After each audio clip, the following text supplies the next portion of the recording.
probably get into as well. It's the University of Michigan data. It is important. It has an inflation component. To be honest, the headline I'm not really interested in. It's the inflation component I'm interested in. But let's work our way through the numbers.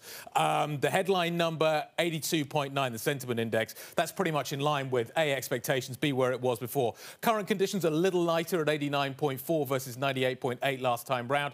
Expectations going forward, 78.8. That's a little bit of a pickup, but here we get to the main action. One-year inflation expectations, 4.6%. Now, that's in line with the prior number, but it's a consistently high number. And you've also got the five-year inflation number kind of sticky around 3%, which was kind of where the core number was in the PCE data a little bit earlier on. What is a hot inflation number? We must be getting into the kind of territory where maybe you can consider it to be a little bit hot, certainly warming up. So we've had a slew of data basically out of the US economy, basically kind of reflecting that sustained growth. Inflation starting to pick up. Let's dig into the details. Mike McKee's here.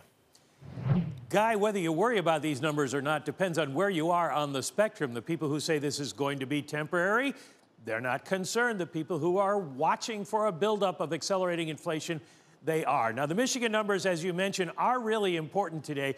The consumer generally overestimates the amount of inflation there is, so we do take this with a bit of a grain of salt, the actual numbers, but the spread is what's interesting, and you pointed it out.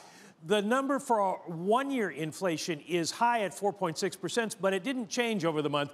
The number for five-year inflation, 3 to 5 years, falls by 0.1. So the inflation psychology not building into consumers at the moment. Now, we did get the PCE inflation numbers, and they did come in hot, and people are concerned. You can see there the changes there. We had the PCE in at 0.6% for the month. 3.6% is the annual rate. That's the highest since 2008. And for the core, 0.7, 3.1%. That's the highest since 1992. So the people who are a little nervous can be nervous about that. The question is, does that remain sustained? And then let's take a look at income and spending.